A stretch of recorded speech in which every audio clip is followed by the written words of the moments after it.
Alright guys, what is up? And I actually want to do something that I haven't quite done yet in this whole entire game of Black Ops 2 since it's been released.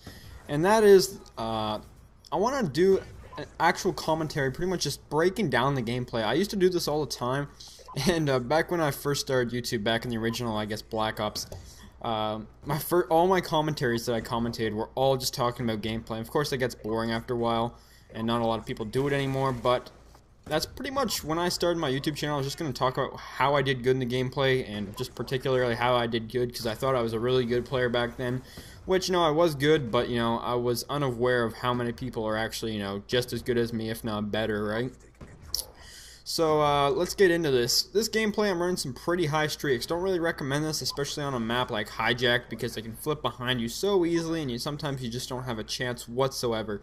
This right here is my favorite spot to go on this side of Hijack, because the only way they can get you is if they spawn behind, which, you know, you can't, like I said, you can't do anything to prevent that, and coming underneath the boat. And other than that, they can't really get you unless it's a head-on-head gunfight, and you have this head glitch right here, and this head glitch is actually really strong. That's why I'm using something like a TAR and assault rifle, and I actually screw up right here. I accidentally hit backwards on my remote, so you have to watch this over, but not a big deal. I steal a care package stealth chopper there, kind of ignorant, but I don't think anyone's picking it up. But that right there is a really good spot. Unfortunately, I get taken out from a guy from the left of me.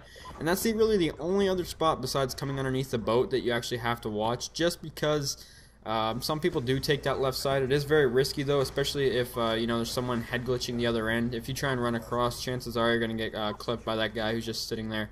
And I realize we lose B, so it's time to get back on the B flag.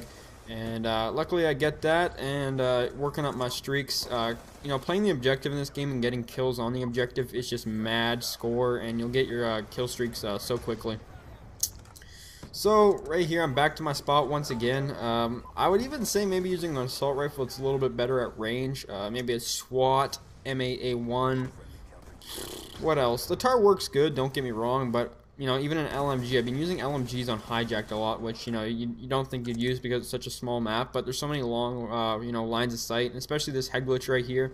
And yes, this is extremely campy, I do realize that, but this is just, you know, how I did good this particular game. I don't do this every single game. I actually like to run around with SMGs a lot on this map as well, but, you know, that's not really skill, it's more just kind of, you know, moving from cover to cover, trying to, you know, not get killed, I guess, but, this right here, the strategy usually works out. Sometimes you don't get a lot of kills, but luckily I actually got a streak put together, and I guess with high streaks like I'm running, it's high risk, high reward. So I'm using the VSAT, the Lodestar, and the VTOL warship. So right here, you can see me just going checking on my Betty. If the Betty blows up, or, you know, the guy doesn't die from it, I go and check it right away. So pretty much while you're sitting here, all you have to do, like I said, is besides the to my left and behind me, all you have to do is pretty much sit here, watch the top of their deck, watch the front entrance of the boat, and, you know, other than that, there's not really much place they can come from me unless they come from the right side, which is really risky for them. Plus, I'm running a full team of 6, so chances are they won't get that far up. But if you are trying to do this with randoms, it might not work just because they might be flipping spawns, they might be, you know, not doing their job. So pretty much any gameplay where I recommend things, I try and recommend them running in a party of at least 4, especially in a game like this where Black Ops, I feel like it's really hard to do well in if you're not in a party. Just for some reason this game, I did good in the other games, you know, not running in parties, but something about this game, it feels like you need a party. And that's just the way it works. So I actually got up in their spawn a little bit just because it was taking too long for me to get my streaks, and I wanted to make sure I got them before the game ended. So I got my VSAT right here, and I realized because that guy triggered my Betty and it got a hit marker, so I went and checked on the ladder right away.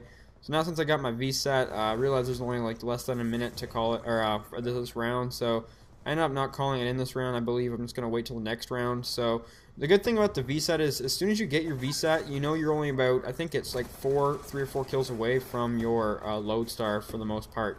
So that's definitely always a good sign for me. I've been running some of the higher streaks lately just because I've been trying them out.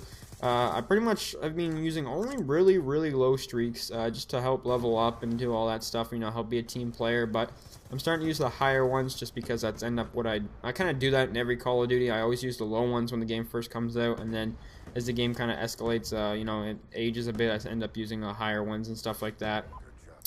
So I end this round with only I think under 2 deaths, and I'm not sure how many kills I have, but you know, I'm cycling through my kill streaks right about now. I'm actually 15-1, which actually is pretty good. So we're gonna get in here, get the easy flag cap. I always cap the first initial flag just because it gives you free 50 points. Some people say it's not worth it because, you know, you could run up and get the kills, which is going to be more than 50 points, which I understand that, but I don't know. I just like enjoy capping flags. Plus, when this game first came out, I don't think I'm up there anymore for a lot, but I was in the top 100 people for flag captures and domination. I'm not sure what I'm ranked anymore. Probably not as high, just because I play other game modes now than just purely dom. But you know, the Lodestar, we're speeding that up, and the VTOL, because, you know, we've all seen them a million times. And now since I've got my kill streaks, I can kind of just relax a little bit. I've gotten enough kills for the game, especially because this VTOL and Lodestar do pretty good for the most part. The VTOL is definitely really powerful on this map, but I feel like it gets shot down a lot as well, something that the Lodestar doesn't always get shot down. I don't know. I'm still trying to figure out which streaks, for at least the high ones, work best for me. I just cut out a death right there because it's me just sitting around for like 2 minutes and then finally dying. It was really boring, so I just cut that out. So all you guys missed there was just one quick death. Now, approaching this side is a lot different because there's not as much cover. You can't sit back on this side because there's not really a head glitch.